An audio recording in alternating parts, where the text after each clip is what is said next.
निकलते ही श्लोक टेरेस से नीचे उतरकर सीधे हॉल की तरफ बढ़ रहा था कि तभी उसे सरिता मेहरा की उल्लास भरी आवाज सुनाई दी। ये तो बहुत अच्छा हुआ।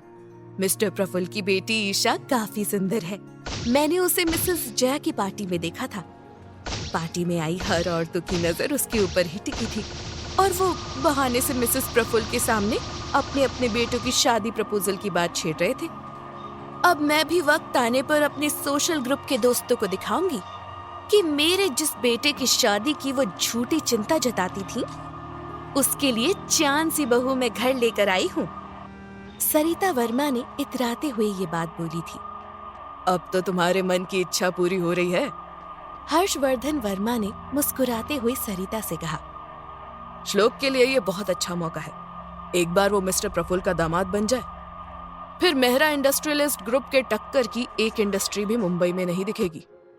तुम देखना, ये पार्टनरशिप हमारे लिए काफी फायदेमंद साबित होगी। वाह! श्लोक की तंज भरी आवाज सुनते ही दोनों का ध्यान हॉल के दरवाजे पर चला गया।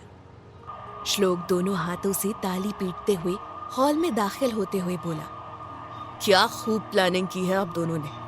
अपने ही बेटे के रिश्ते की बात उसी से छिप छिपा कर रहे हैं। और तो और पार्टी में मौजूद गेस्ट से ये तक कह डाला कि मैं यहाँ मौजूद नहीं हूँ। मुझे कमरे में लॉक करके यहाँ ये खिचड़ी पकाई जा रही है। श्लोक ने ये बात अपनी मॉम सरिता को देखते हुए कही तो वो थोड़ी सी झेप गई। श्लोक को अचानक वहाँ देख सरिता और हर्षवर्धन दोनों को समझ नहीं आया कि उसकी बातों का क्या जवाब दिया जाए। उन्हें श्लोक तक ये बात इस ढंग में तो बिल्कुल भी नहीं पहुंचानी थी। वो दोनों इस बात से बखूबी वाकिफ थे कि शादी की बात सुनते ही श्लोक का मूड ऑफ हो जाता है। बेटा, सरिता मेहरा ने जल्दी से सोफे पर से उठते हुए अपने कदम श्लोक की तरफ बढ़ाते हुए विनम्र भाव से कहा, तुम्हें अपने डैड पर भरोसा है ना? हम दोनों तुम्हारे भले के लिए ही सब कुछ कर रहे हैं। तुम 30 साल के हो चुके हो, अब तो शादी करने के बारे में सोचो। ये रिश्ता बहुत सोच समझकर तुम्हारे डैड ने जोड़ने का सोचा है। मॉम की बात सुनते ही श्लोक ने अपने दांत भींचकर खुद के फीलिंग्स पर कंट्रोल की। वो चाहे कितने भी गुस्से में क्यों ना हो, लेकिन अपने मॉम डैड से वो बदतमीजी से कभी पेश नहीं आता था। श्लोक ने अपनी आवाज में ठहराव लाते हुए कहा, मॉम डैड, मुझे शादी नहीं करनी है और आपके पसंद किए हुए लड़की से तो बिल्कुल भी नहीं। श्लोक का ये बुलंद अंदाज हर्षवर्धन को खटक गया। हमेशा अपने बेटे के मुंह से हाँ सुनने के आदी हो चुके हर्षवर्धन मेहरा श्लोक की बातों पर नाराजगी जताते हुए बोल उठे, ये तुम क्या कह रहे हो श्लोक? शादी तो तुम्हें करनी ही है और बचपन से लेकर आज तक तो तुम वही करते आए हो जो कुछ भी हमने तुमसे कहा है। तो फिर आज तुम्हें हम दोनों की पसंद की गई लड़की से शादी करने में क्या प्रॉब्लम है?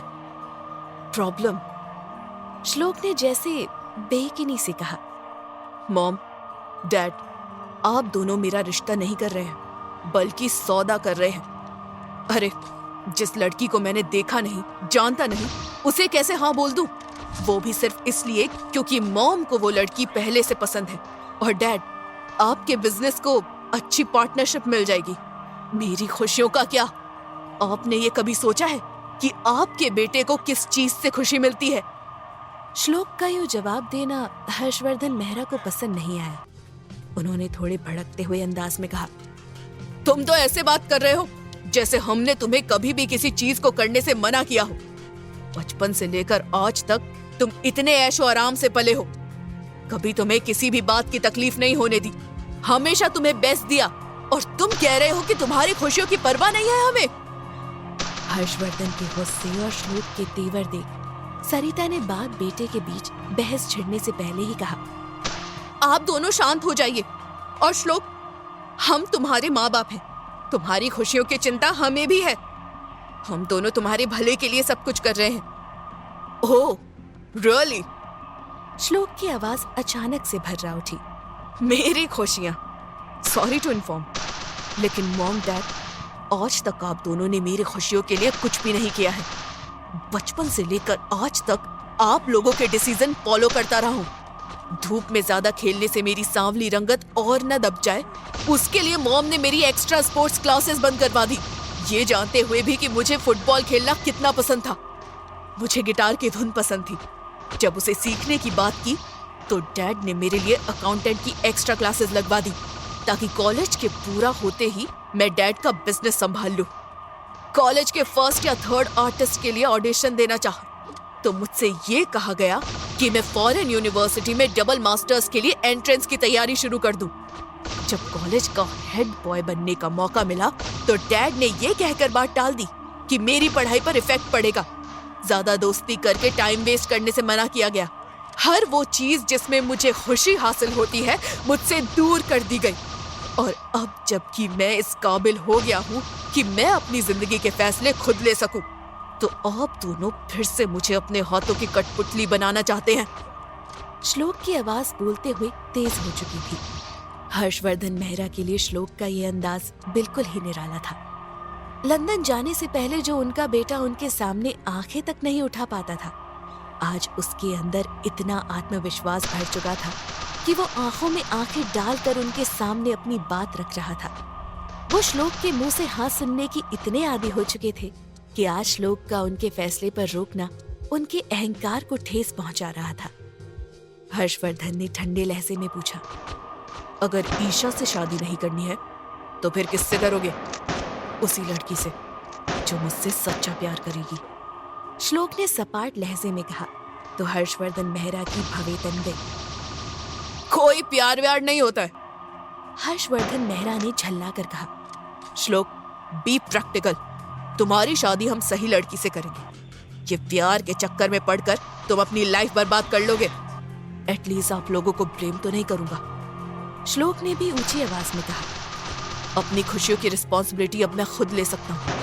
आप दोनों प्लीज अब मेरे ऊपर अपने फैसले थोपना बंद कर दें। समुंदर की लहरों के शोर के साथ साथ हर्षवर्धन मेहरा की वो तीखी आवाज दोबारा श्लोक के दिमाग में गूंजने लगी। कोई प्यार व्यार नहीं होता है। हर्षवर्धन मेहरा ने झल्ला कर कहा था, श्लोक बी प्रैक्टिकल, तुम्हारी शादी हम सही लड़की से करेंगे। ये प्यार के चक्कर में पड़कर तुम अपनी लाइफ बर्बाद कर लोगे। क्या मैंने सच में अपनी लाइफ बर्बाद कर ली है? श्लोक ने सवाल करते हुए खुद को अंदर से टटोला। काव्या के साथ शादी करने का मेरा फैसला गलत था या शादी से पहले उससे मिलकर बात नहीं करने का फैसला? काव्या की दूसरी शादी की बात सुनकर भी वहां से चुपचाप चले आना और सुबह विदाई की रस्म के लिए हाँ कर देना, मैं कुछ गलत तो नहीं कर रहा? श्लोक ने खुद को शांत करने के लिए सीने पर दाईं हथेली रख खुद की बेतरतीब धड़कन को संभालते हुए कहा, अगर मैं अपने हाथों मजबूर ना होता तो ये रिश्ता आज ही खत्म कर देता, लेकिन मैं इतनी जल्दी हार नहीं मान सकता, वरना डैड की वो शर्त मेरी जिंदगी तबाह कर देगी। हार तो अब मैं नहीं मानूंगी। काव्या ने कमरे में आकर अपने पैक्ड सूटकेस की तरफ देखते हुए कहा, मिस्टर श्लोक मेहरा, अगर तुम समझदार हो तो मेरी आज की हरकत देख तुम कल मुझे इस घर से विदा करके नहीं ले जाओगे। लेकिन अगर तुम्हारे मन ने इस शादी को दूसरा मौका देने का सोचा है तो ये सबसे बड़ी भूल होगी तुम्हारी। जो गलतियां मैंने पहले कर रखी है उनसे मैंने सबसे बड़ा सबक हासिल किया है, और वो ये कि हमेशा खुद के बारे में सोचो, तभी तुम्हें अपनी आजादी मिल सकेगी। सो मिस्टर श्लोक। बोलते हुए काव्या ने टेबल पर रखे शादी का कार्ड उठाते हुए उस पर लिखे श्लोक के नाम को कैंडल के लौ में जलाते हुए कहा, वेलकम टू हेल। श्लोक ने हिम्मत करके अपने शादी का फैसला खुद के हाथों में लिया था, लेकिन क्या वो अपने फैसले पर पछता रहा है? किस शर्त की बात कर रहा है श्लोक? काव्या क्या कदम उठाने वाली है अब इस शादी को तोड़ने के लिए?